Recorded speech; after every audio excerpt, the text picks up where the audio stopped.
a little background story for our listeners. I think a year and a half ago, you introduced this topic to me. You were having like a presentation about life insurance and how and why you found it interesting, especially in our community. And as you know, the podcast is focused on like the African diaspora, especially millennials and things that are important to us. So if you can just maybe go straight into that, tell us a little bit about your experience, as a Cameroon-American, and how all of this ties into why this was important to you. Why did you feel like getting into this, in your experience in pharmacy and everything else like that? Yeah. So, for me, like I was born in America, but I always say like I was raised in between America and Cameroon because I literally spent my childhood going back and forth.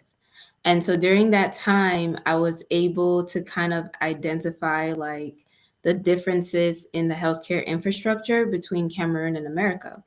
But in my head, like it made sense that we had such a difference because, Africa being like a, a continent with a lot of developing countries, like you don't really have a lot of healthcare infrastructure in place compared to like America. So it's just something that stuck with me when I was there and I did boarding school. And then when I came back to America, years later, I went on to pharmacy school.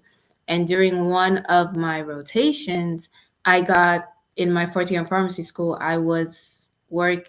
So I was during one of my rotations during my fourth year of pharmacy school, I got to work in an underserved community.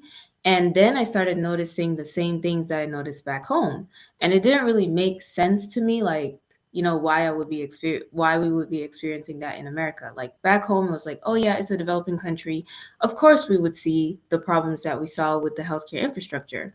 But then why would we be seeing those same things in America, which is like a developed country, and we have such like so many things in place for our healthcare.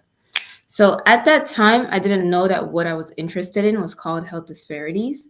But through good mentorship and just taking time to kind of like analyze what my interests were, I was able to identify that I did have a passion for health disparities, and that led me to my fellowship. So kind of long story short, in that fellowship, I was able to identify the word financial toxicity.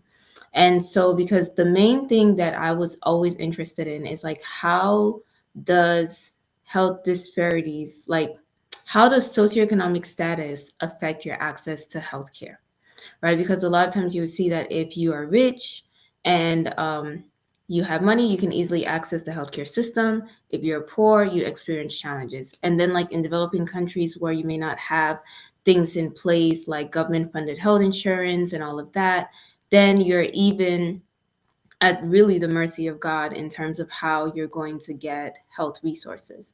So when I found the term financial toxicity, it really helped me see that, okay, there was basically an area of research within health disparities where all they did was identify like how um, health and wealth basically intersect and see how like that influences health outcomes. And it was something that is global. It's a global conversation, even though we don't talk about it as much.